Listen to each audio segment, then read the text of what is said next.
जैन साथियों, एक वाक्य है, क्या फर्क पड़ता है। क्या फर्क पड़ता है अगर हिंदुस्तान 200 लाख करोड़ रुपए के कर्ज में डूबा हुआ है। क्या फर्क पड़ता है अगर हिंदुस्तान में 45 करोड़ बेरोजगारों की फौज खड़ी हुई है। क्या फर्क पड़ता है अगर किसान खाद की एक बोरी के लिए लाइनों में लग के मर जाता है। क्या फर्क पड़ता है अगर हमारा नौजवान नौकरियों के लिए जाता है और लाठियां पाता है। क्या फर्क पड़ता है भारत की सेना जो देश की सीमाओं की सुरक्षा करती है, उसमें 4 साल की नौकरी कर देकर अग्निवीर बना दिया जाता है नौजवानों को।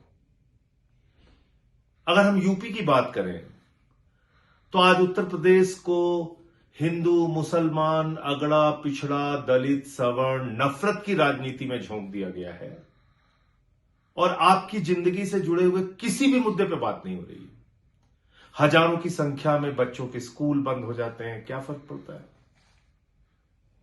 क्या फर्क पड़ता है कि अस्पतालों में मोमबत्ती से ऑपरेशन होता है।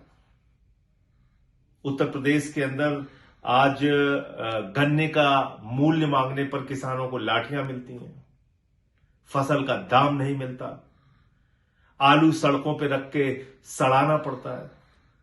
अपनी जिंदगी में इतनी दुश्वारियां, इतनी तकलीफें और दिन भर व्हाट्सएप पे दुनिया भर के मैसेज मिलते रहते हैं। खुश रहो, भारत महान हो रहा है ऐसा बताया जाता है। खुश रहो, भारत विश्वगुरु बन रहा है ऐसा बताया जाता है। ऐसा महिमा मंडन किया जाता है भारत के प्रधानमंत्री और उत्तर प्रदेश के मुख्यमंत्री योगी आदित्यनाथ जी का। ऐसा बखान किया जाता है हमारी डबल इंजन की सरकार का कि आप खुश रहिए, उत्तर प्रदेश में कुछ भी गड़बड़ नहीं है। इनको मार देंगे, उनको उड़ा देंगे, इन पे बुलडोजर चला देंगे, बड़े बड़े भाषण। खुश रहिए आप लोग इन्हीं को सुन के। लेकिन क्या कभी हमने सोचा कि हमको इन मुसीबतों के खिलाफ, इन तकलीफों के खिलाफ, समाज में फैली इन बुराइयों के खिलाफ आवाज उठाने की जरूरत है, कुछ करने की जरूरत है? क्या कभी हमने ऐसा महसूस किया? क्योंकि अगर हम लोग ऐसा कुछ कर रहे होते तो सत्ता इतनी निरंकुश नहीं होती। बुनकर बड़ी संख्या में बेरोजगार हो गए। उत्तर प्रदेश में बड़ी संख्या में रेड़ी पटरी वाले बेरोजगार हो गए। उनकी छोटी छोटी दुकानों पे बुलडोजर चला दिया जाता है। नहीं सोचते कि कैसे वो लोग अपनी दुकान चला रहे हैं, अपना परिवार चला रहे हैं। बुलडोजर आता है, उनकी दुकान को उजाड़ के चला जाता है। कोई कुछ बोलता है, विपक्ष का नेता, उसको पकड़ के जेल में डाल दिया जाता है। फर्जी मुकदमे लगाए जाते हैं, फर्जी इनकाउंटर किए जाते हैं, तमाम चीजें हो रही हैं। लेकिन इन सब चीजों से हमें कुछ फर्क नहीं पड़ता। समस्या यहां है। सवाल यह नहीं है कि आज समाज में दिक्कतें हैं। सवाल यह है कि उन दिक्कतों के खिलाफ हमें कोई दिक्कत नहीं हो रही है। हम बड़े आराम से अपनी जगह पड़े हुए हैं। शायद ये सोच के भी कि कौन इस पचड़े में पड़े, शायद ये सोच के कि एफआईआर हो जाएगी, शायद ये सोच के कि हमें क्या फर्क पड़ता है, जैसे समाज चल रहा है, जैसे दुनिया चल रही है, जैसे उत्तर प्रदेश चल रहा है, ऐसे ही चलता रहेगा। लेकिन फिर मन में एक सवाल उठता है कि अगर यही बात राष्ट्रपिता महात्मा गांधी ने सोच ली होती, अगर यही बात शहीद आजम भगत सिंह ने, शहीद सुखदेव ने, शहीद राजगुरु ने, नेताजी सुभाष चंद्र बोस ने, शहीद राम प्रसाद बिस्मिल ने, शहीद अशफाक उल्ला ने, शहीद रोशन सिंह ने, शहीद राजेंद्र लहरी ने, शहीद चंद्रशेखर आजाद ने, हिंदुस्तान के तमाम शहीद खुदीराम बोस ने, तमाम क्रांतिकारियों ने अगर ऐसा ही सोच लिया होता कि क्या फर्क पड़ता है, हिंदुस्तान गुलाम है तो गुलाम रहने दो, चल रहा है जैसे चलने दो। 190 साल तक अंग्रेजों का गुलाम रहा हिंदुस्तान। उनके खिलाफ लड़ने वाले लोग भी तो हिंदुस्तानी थे, लाखों करोड़ों की संख्या में। कभी गांधी जी के नेतृत्व में, कभी शहीद आजम भगत सिंह के नेतृत्व में उन्होंने अपना बलिदान दिया, अपनी कुर्बानियां दी इस देश के लिए कि मुल्क आजाद हो जाए। मुल्क आजाद हुआ, बाबा साहब डॉक्टर भीमराव अंबेडकर जी ने देश को एक संविधान दिया। जब इस देश में आपातकाल लगा, समाजवादियों ने और हिंदुस्तान के बड़े बड़े नेताओं ने लोकनायक जयप्रकाश नारायण जी के नेतृत्व में गिरफ्तारियां दी। क्यों दी? क्यों जेल में गए वो, क्यों लाठियां खाई उन्होंने? क्योंकि वो लोकतंत्र को बचाना चाहते थे, आपके अधिकारों को बचाना चाहते थे। वो सर झुका के नहीं जीना चाहते थे। लेकिन आपको अपनी समस्याओं से कोई फर्क नहीं पड़ता।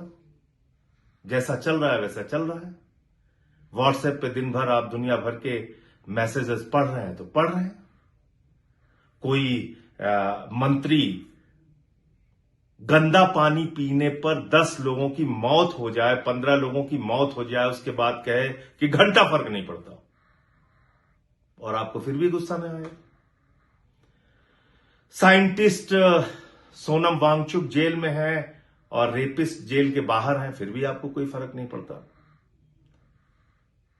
तो मुझे तो फर्क पड़ता है, मुझे तो तकलीफ होती है, मेरे मन में तो बेचैनी होती है सब कुछ देख के।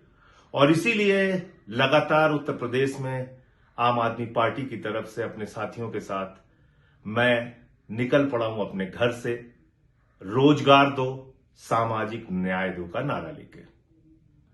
आज उत्तर प्रदेश में नौजवान बेरोजगारी की मार झेल रहा है। उसका पेपर लीक पे पेपर लीक हो जाता है। चपरासी से लेके, लेखपाल से लेके, सिपाही से लेके, दरोगा से लेके पीसीएसजे तक के पेपर लीक हो रहे हैं। टीचर्स की भर्ती में घोटाला हो रहा है। पिछड़े वर्ग के लोगों का आरक्षण खाया जा रहा है। तमाम चीजें उत्तर प्रदेश में घटित हो रही हैं। और सामाजिक भेदभाव की तो ऐसी पराकाष्ठा है कि मंदिर की सीढ़ियों पे पासी समाज के बुजुर्ग को पेशाब चटवाई जा रही है। यह भेदभाव का आलम है कि कथावाचक की चुटिया कटवा ली जा रही है। यह भेदभाव का आलम है कि सीआरपीएफ के जवान को घोड़ी पे नहीं चढ़ने दिया जाता है।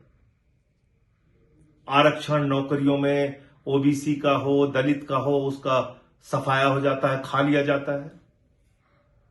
तो रोजगार दो के सवाल पे, सामाजिक भेदभाव के सवाल पे आम आदमी पार्टी 16 जनवरी से मिर्जापुर के शहीद उद्यान से वाराणसी, काशी के सारनाथ में एक यात्रा निकाल रही है।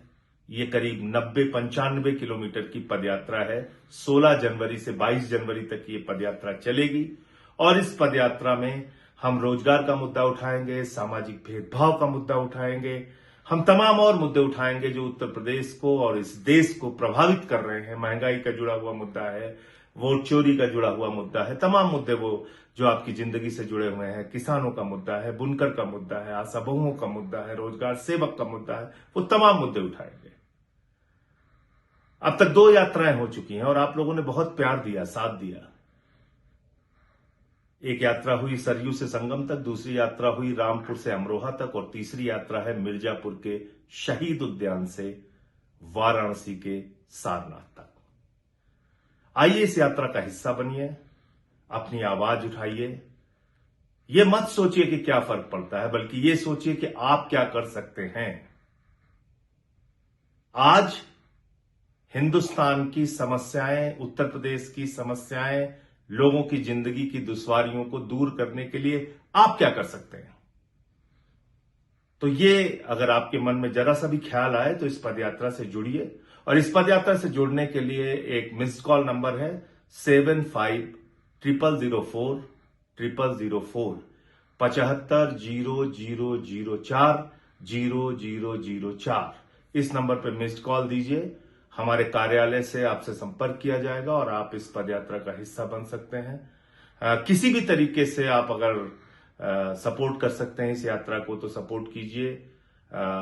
इस यात्रा को तन मन धन जैसे भी आप सपोर्ट कर सकते हैं।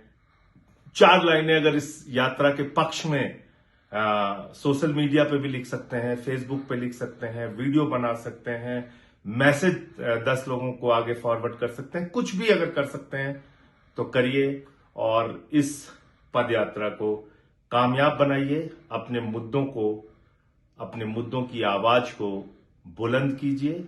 आइए मिलकर साथ चलें, यूपी की आवाज बने। जय हिंद।